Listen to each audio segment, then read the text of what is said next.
मित्रांनो, बैलगाड्यातील ऐतिहासिक क्षण आहे, सगळ्यात मोठा क्षण आहे असं म्हणेन.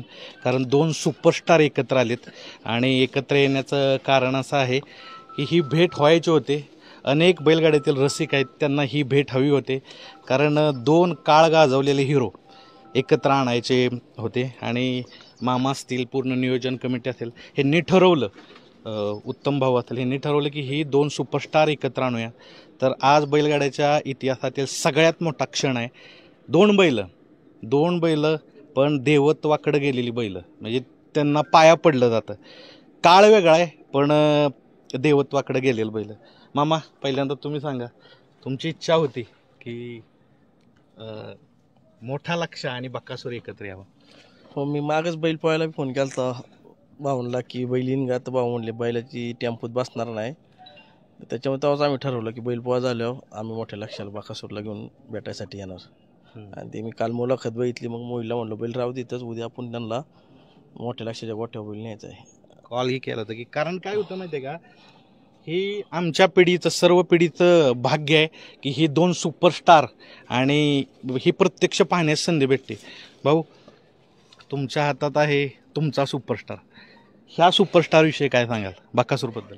बकासूर काय एकच नंबर आहे. आता महाराष्ट्रात कसा त्याचा काळ आहे आता, म्हणजे कुणी पण काय त्याला बोललं तरी तो काय हटू शकत नाही.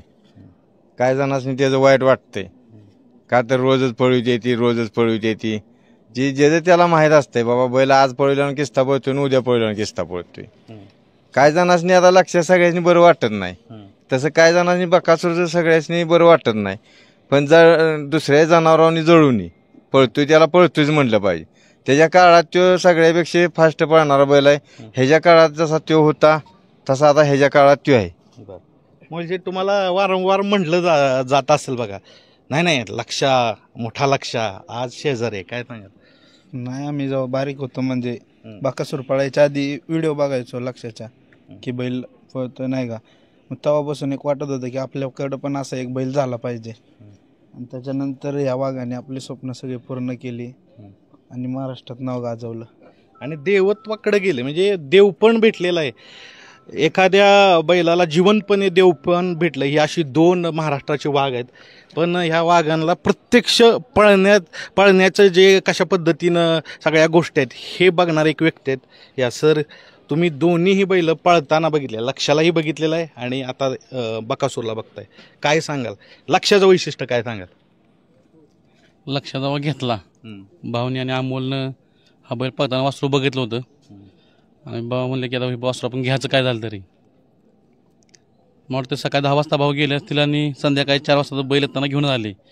म्हणले आता आणले वासरू, तर वासरात काही भविष्य वाटत नव्हतं. तर ह्याच्याबरोबर एक बारकार आमचा काळा राजा म्हणून एक दुसरा बैल पळत होता. दोन्हीची गाडी चांगली पळायची. परत तिसरा बैल भाऊनी घेतला गणपती गुरुजींचा, तर अगदी इदरा बैल होता सोन्या. ते भाऊने घेतला. भाऊ म्हणले ही गाडी आपली चांगली पळेल.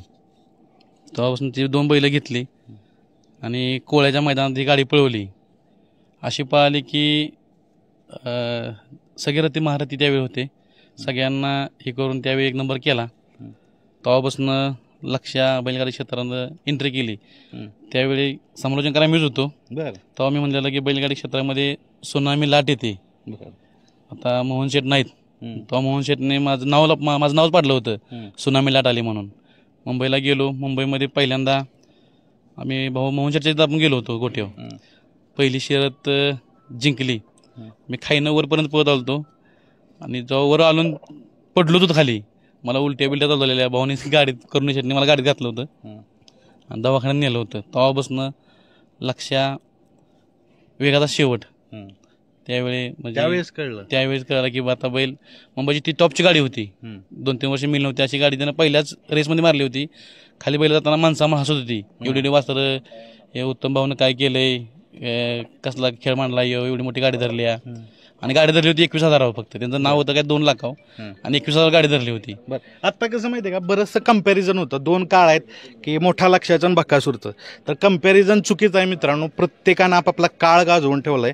तर ह्या कम्पॅरिझन होतं त्याबद्दल काय सांगा? लक्षाच्या काळामध्ये लक्षानं त्याचं 1 साईड हे करत होता. बैल एकदा खाली 2 उड्या निघून गेला की तो मग ते पुढं कोणी असून दे, कधीच कोणाला ते ऐकला नाही. बकासूरचं कसं आहे, बकासूर जेवढं त्याला पळवल ते जरा कोणी टार्गेट केलं किंवा ट्रोल केलं त्याचं उत्तर त्याच्या गतीच्या आणि पळाच्या जोरात देतोय. बरं, आता सगळ्यात महत्त्वाचं तुम्ही सांगा, लक्ष्याचं कारकीर्द महाराष्ट्रातल्या बऱ्याचशा लोकांनी बघितले, लक्ष्याच्यातलं कुठलं गुण बकासूरच्यात तुम्हाला दिसतं? बकासूरचं म्हणजे कसं होतंय, आता लक्षाचं गुण ते आता जवळजवळ 100% मी माझ्या मतानं म्हणतोय आहे इथं. म्हणजे कधी ईर्षेच्या टायमाला मालकाला मान खाली घालून देणारा नाही. म्हणजे लक्ष बी तसाच करायचा. आमच्यावर कोण जळत असेल त्या दिवशी त्याला ते उत्तर बैलच देत होता मालकानं देण्यापेक्षा. तसं बकासूरचं बी आहे. एखादा जळत असला आपल्यावर गाडीवानं ती गाडी आली तर बकासूरनं कवा हार मानली नाही.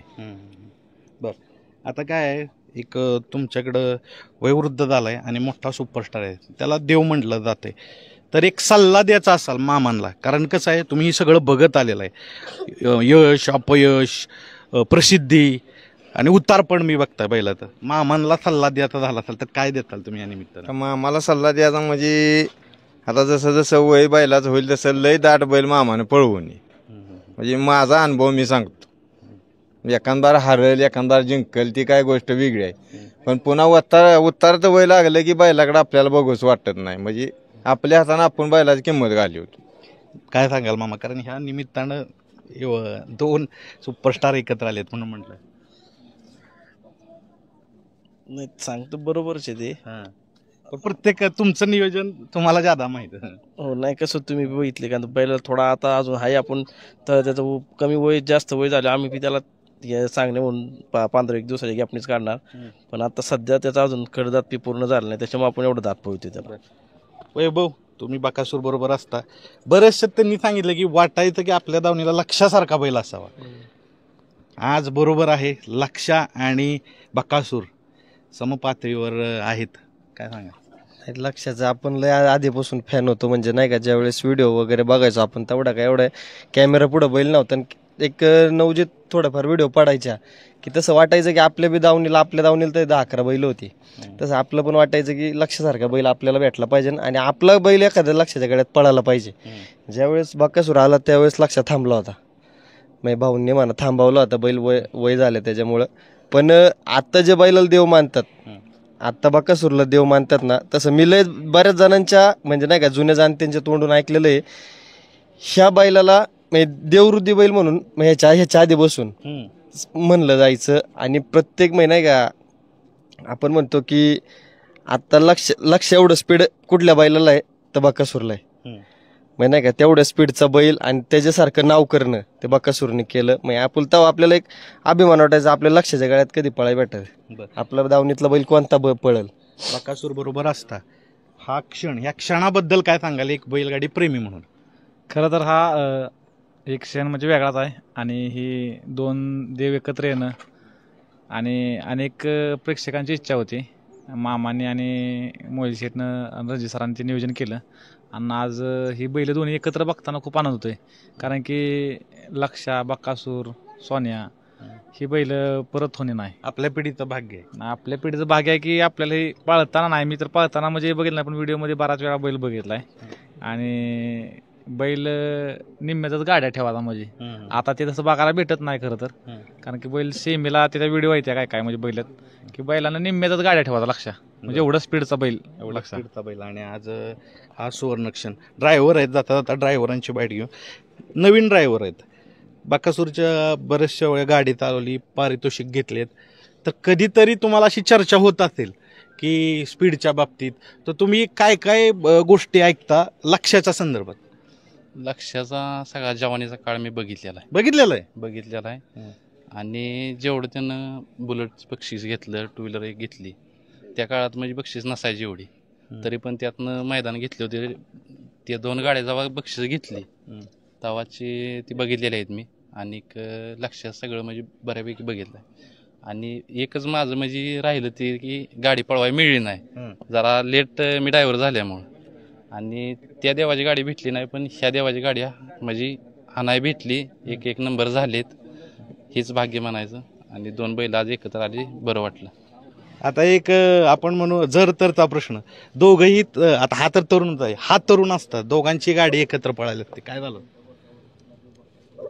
जर तर मध्ये नसतं, पण सांगा दोघं एकत्र पळाले असते तर काहीतरी वेगळं बघायला मिळालं असतं. तुम्हाला काय वाटतंय? सीमित कोणी गाड्या झोपल्या नसत्या. मित्रांनो गटातच कोणी झोपल्या नसत्या, तिमीतही झोपल्या नसत्या.